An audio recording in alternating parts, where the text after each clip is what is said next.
We all have longings, and the big question is whether we listen and respond to them.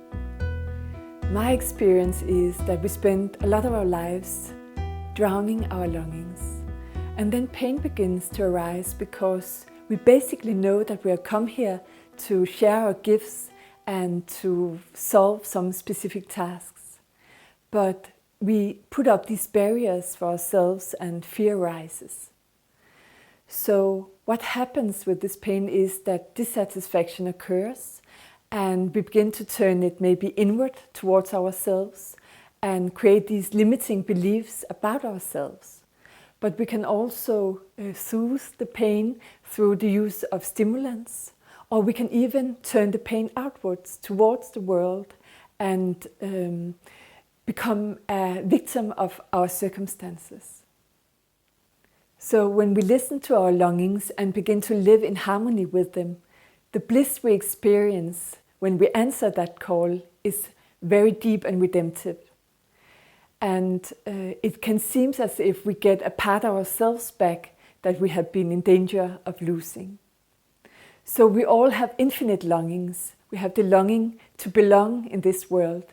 We have the longing to share our gifts and to live our soul's purpose.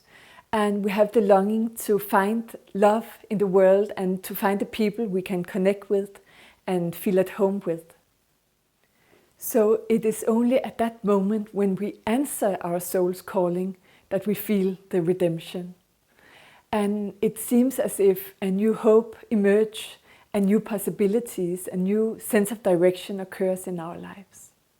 So the question is, how do we answer our soul's calling? And the German language poet Rilke has written these lines, and he says, "From infinite longings, finite deeds arise, but in these dancing tears, what is withheld can be found, our strength." So what we must do in order to answer our soul's calling is that we must build a bridge that is a response to our longing. And what Rilke suggests in this little poem is that tears can be a bridge in response to our longing. It can crack a hole open in our heart. It can make us let go of something that we are carrying hard inside and which needs to be softened and flexible in order for us to move on. But it could also be a human encounter, a meeting with a good friend or a colleague or somebody we can talk to and feel a sense of redemption in that conversation.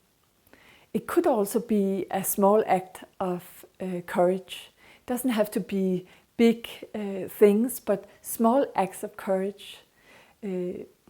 I have this personal longing to try to share my gifts with the world through using poetry and elaborating over the poetry and share some insights with you and with the world.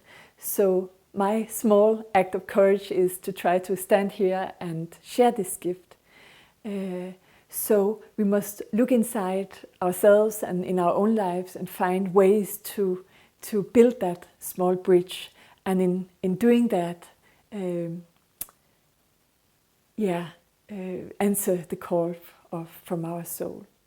So an important question for you to ask is, what bridge can I pass today in order to respond to my soul's longing?